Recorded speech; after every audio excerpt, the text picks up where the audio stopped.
For the latest in strategic affairs, subscribe to our YouTube channel. Click the bell icon for updates.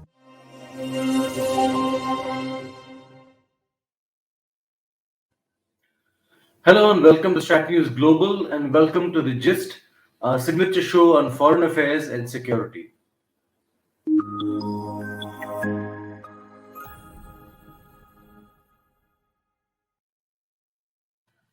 Hi, I'm Surya Gangadharan, and this evening we are focusing on COP26, which recently concluded in Glasgow. My guest this evening is Ambassador Shyam Saran, former Foreign Secretary, who was also Prime Minister Manmohan Singh's envoy on climate change in 2007 to 10. So, welcome, glad to have you. Thank you, Surya. Thank you for having me. Sir,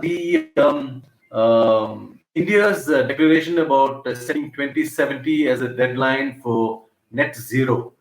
Do you see a complete reversal, kind of a flip on our side? Because net zero is something we've been against for a long time. We have not been against net zero as such. We have been saying that while having net zero as our target, global target, by 2050 is certainly welcome. But this cannot be a uniform condition for each and every state party to the convention.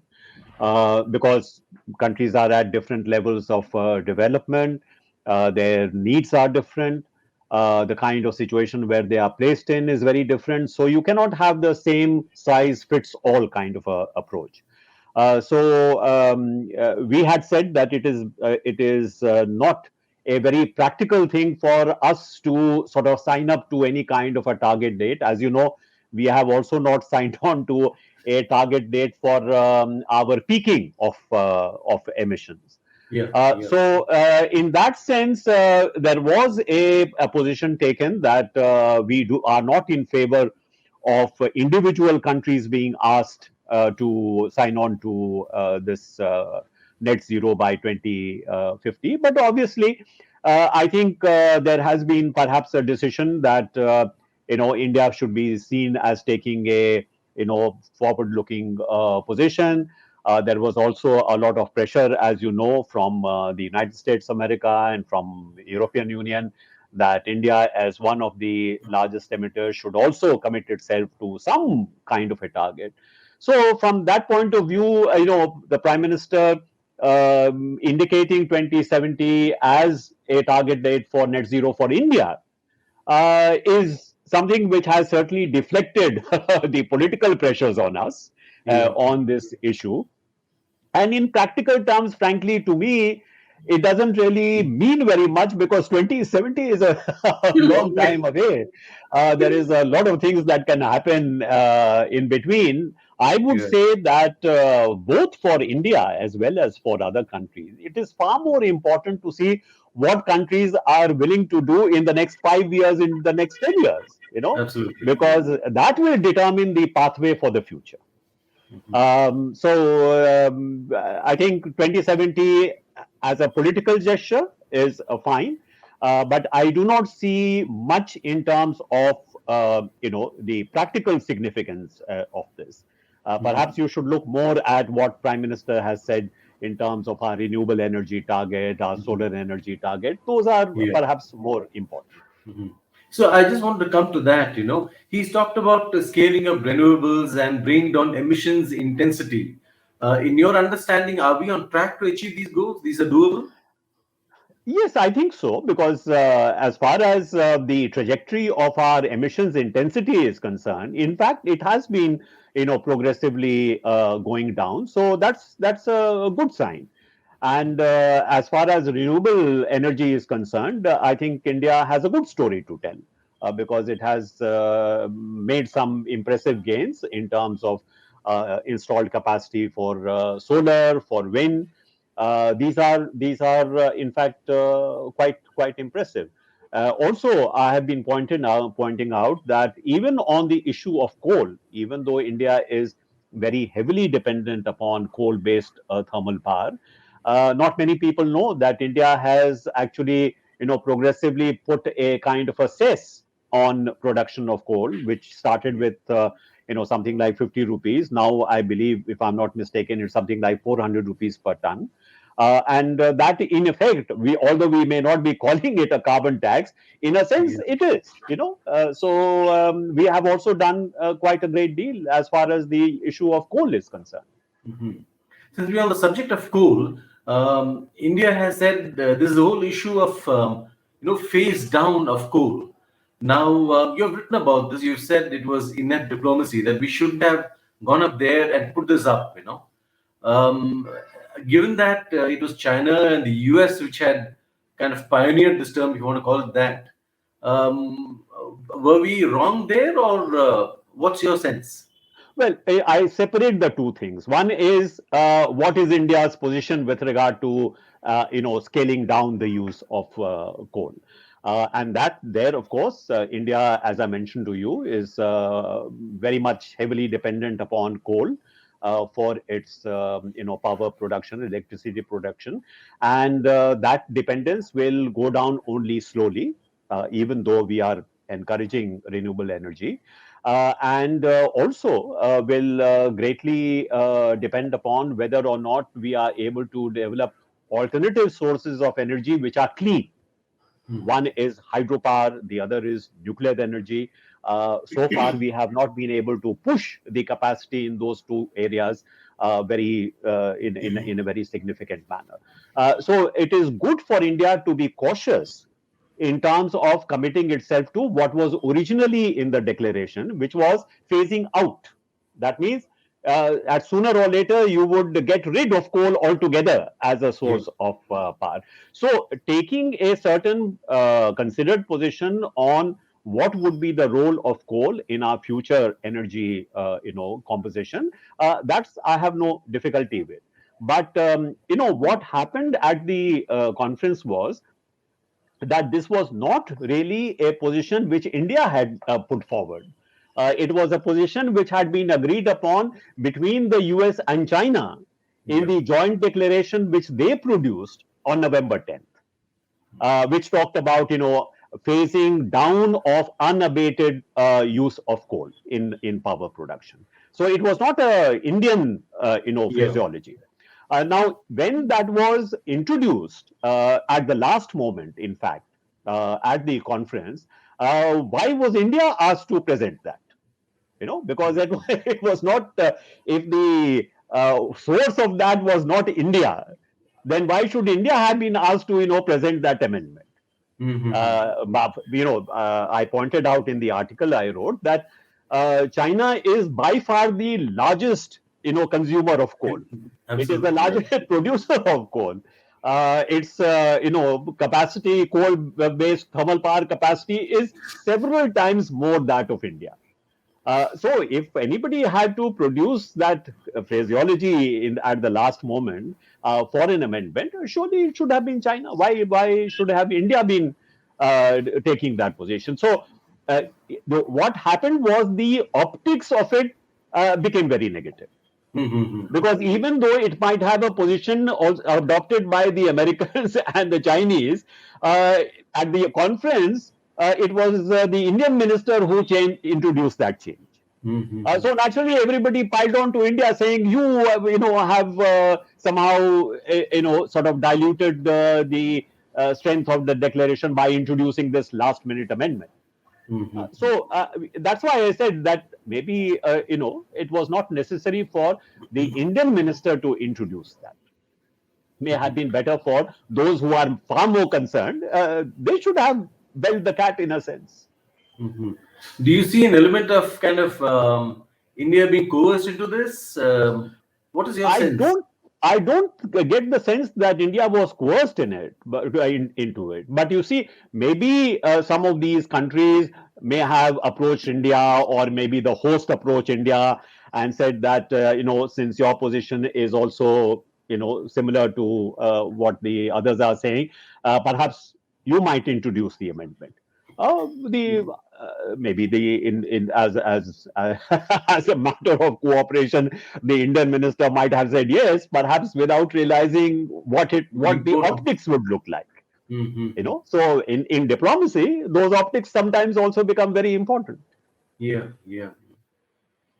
Sir, this issue of nuclear power, why is it that nuclear power gets so little play, in this whole issue of climate change and clean energy and all?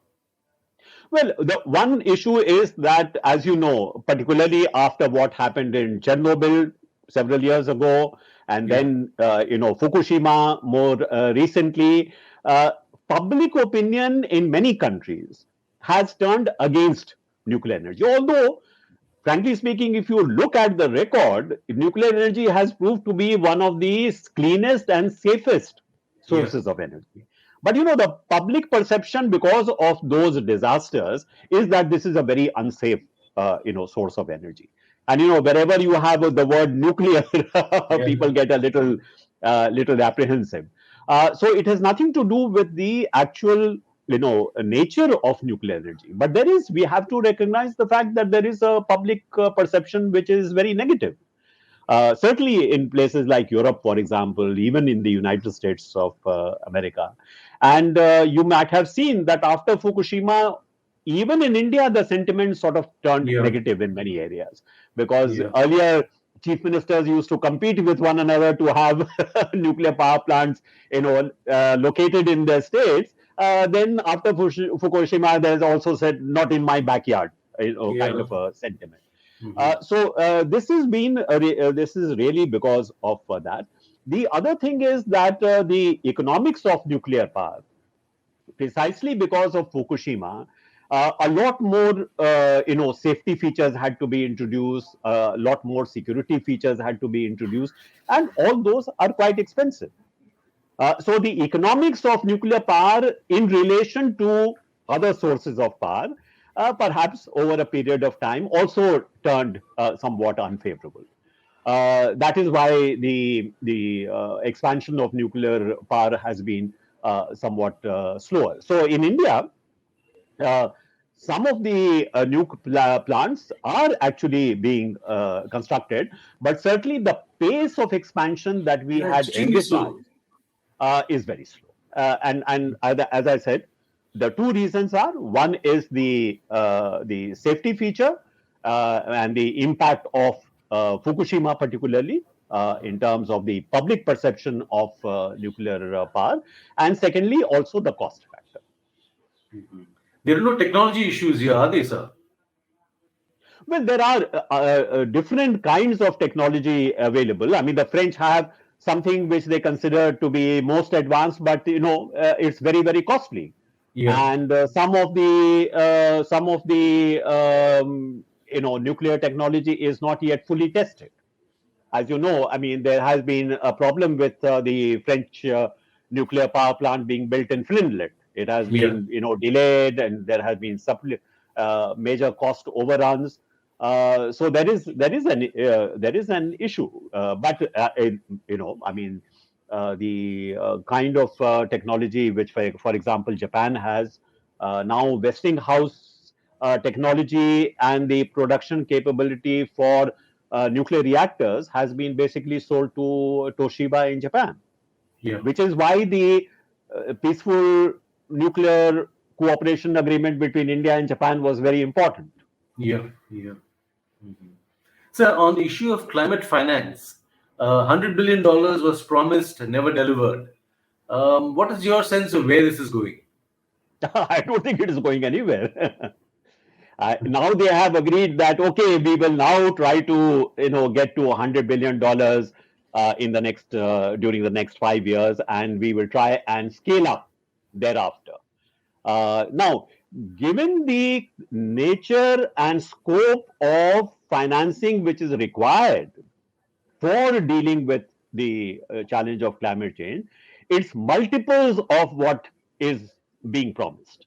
You Hmm. know, and the other problem is that if you see the economic situation in the Western world, particularly after the global financial and economic crisis, Yeah. 2007, 2008, and then you have now had the pandemic, Pandemic, yeah. which also has had very major economic consequences. Uh, Frankly speaking, most of the advanced countries are saying, well, I mean, it's the fact is that not much spare money is available to deploy for this purpose. You know, that's the reality. So my view is that we should not depend too much on the possibility of increased flows of finance, particularly public finance, for climate change action by developing countries. Then where does the money come from, sir? We have to mobilize on our own? We have been most of the financing which has been done Yeah. for renewable energy and other projects is essentially been met by India itself. And don't forget, it's not only a question of money being made available for the energy transition which is required, because after all, what is required? What is Yeah. going to cost a lot of money? It is the transition from the fossil fuel based energy systems to a renewable and clean energy based system, right? Yeah. That is the transition which is required, and the faster the transition you have to make, the more resources you have to deploy. Now the so far whatever transition we have been making is essentially being financed by us. The other source could be foreign capital and technology flows. Now, but foreign capital and technology flows, it is mostly with the private sector. Yeah. Now, the Western countries are saying that you can get more finance from private sources and get more technology from private sources, but for that you have to improve your investment climate. You have to improve your IPR protection. Yeah. So then the burden is put on you. You are not getting finance because you don't have the right kind of regulatory mechanism, or you do not have the proper kind of incentives to invite foreign investment. So it's not a easy situation for developing countries, because most of the developed countries have made it clear that public finance, that is from government to government, will be very limited. Most Okay. of the flows will have to be private sector flows. So that'll be So if it loans is and going stuff like to that. beg your pardon? That would be loans, stuff like that. Or investment. I mean, it doesn't have to be Yeah. equity. Investment can be there, but mostly, as I said, the responsibility for that is put on you. Yeah. That you put in place the right kind of policies and money and technology flow. Why are you asking us? Yeah. In fact, when you look So at it, I do sir, not expect neither on finance nor on technology. I think India should be looking at any significant level of support from the multilateral frame. I mean, really, we have very little leverage against the developed world, isn't it? The developing world as such. Well, we have moved very far away, no, from what was contained in the UN Framework Convention on Climate Change. Yeah. Even though Yeah. it has not been repudiated, my view is that it has been eviscerated. Because the original convention spoke very clearly of, number one, historical responsibility, that climate change is taking place because of the accumulated greenhouse gases in the Earth's atmosphere, and those accumulated gases have been put there by the industrialized countries since industrial revolution began. Because don't forget, carbon emissions, for example, can stay in the Earth's atmosphere for more Yeah. than 100 years, Yeah. even more. So it is a stock problem. It's not just a flow problem. I mean, we are Yeah. talking about current emissions, which is a flow. But the actual culprit is not so much the flow, although the flow is adding to it, but Yeah. it is the accumulated greenhouse gases in the atmosphere. So who's responsible for that? So historical responsibility for climate change was recognized in the UN Framework Convention on Climate Change. And therefore it was agreed that in the initial period, the developed countries need to have absolute reductions in their greenhouse gas emissions, so that space could be created for development of the Develop- developing countries. who have come Mhm. later, and Yeah. if they are to be encouraged to take climate action, which they would of course do because it is a common challenge, in order to enhance that, you need capital and technology from the developed countries, which commitment was made in the framework convention. Yeah. So we have moved very far away from that. In Paris, historical responsibility got knocked out, if you remember. Yeah. Yeah. Yeah. And with regard to the finance and technology, as we have seen, virtually nothing has Nothing. actually been done. So basically, developing countries have been shortchanged, and a consensus which was arrived at in Rio in 1992, as I said, has been almost completely, overturned. Yeah. So, last question, sir. Where do we go from here? What do we do now? So I think I have always maintained that for India there is no possibility of India being able to replicate the experience of China, Hmm. because China's growth has been essentially the same kind of energy intensive, fossil fuel intensive growth, which has been the traditional route for development Yeah. for virtually all the industrialized countries. Hmm. Now, if you are looking at India's future, not, I mean, we cannot have command of the same kind of scale of resources as, for example, China has had. Yeah. So, in our own interest, we have to think in terms of a different strategy of development, a strategy of development which is more sustainable, a strategy of development which is not so energy intensive. The objectives of our growth should not be the same kind of mass consumption that is being followed by other countries, Yeah. because we cannot have that. If you take, for example, just the ownership of cars, private cars, the density of car ownership, say in the United States, is something like 900 per thousand. Yeah. In Europe, it is about 700 or 750 per thousand. Now, if you have the same proportion in India, Yeah. not all the oil in the world will be sufficient. Yeah. Secondly, not all the real estate that we need for just for parking cars, forget about Yeah. driving cars, is available. Yeah. So you have to think in terms of a future where you are moving away from private transportation to public transportation. Public. Hmm. That is, people have a right to mobility, but they do not necessarily have the right, each person, to own a car. That is simply not feasible.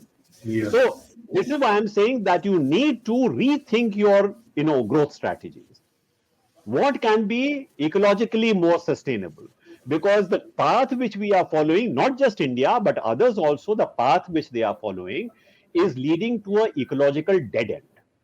Hmm. It's no longer a question of can I trade development for ecological sustainable sustenance or environment integrity.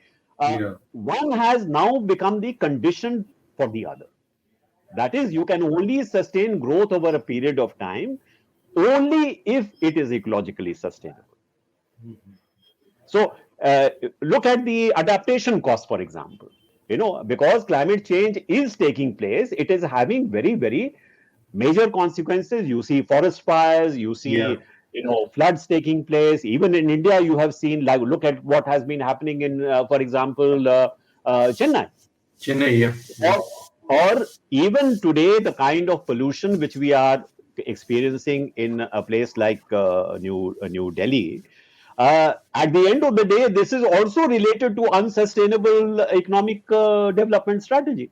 Yeah. So, both for reasons of not having problems like environmental degradation and pollution, and also for making certain that the coming generations also have right to development.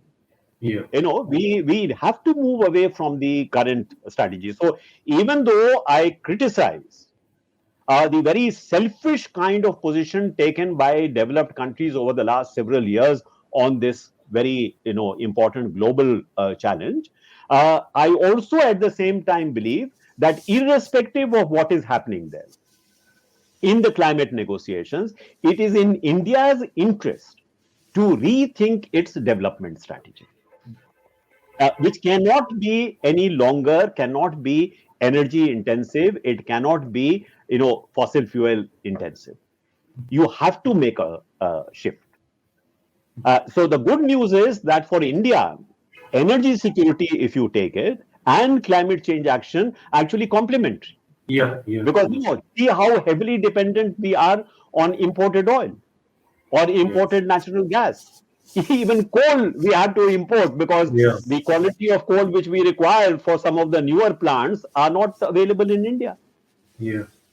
So if we are looking at our energy security going forward, having this kind of major dependence on imports is not energy security. Particularly when most of your oil and gas is coming from areas which are Outside. politically also very unstable. So it makes sense for India to make that shift, as I said, from reliance on fossil fuels to move to renewable sources and to move to clean sources of energy. So do both things. And lastly, I would like to point out that if you look at Indian culture, Indian traditions, we have had a very different approach towards nature. We have always considered nature as a mother, as a source of nurture. Don't take away from your mother what she cannot regenerate. Yeah. So that is ecological sustainability. But we have forgotten that part of our, culture, and we have bought into basically the Western, pattern of development. I think it is time that we also look back on some of these traditions and see whether it is possible for us to revive that value system. Ultimately, it's an issue of values. Yeah.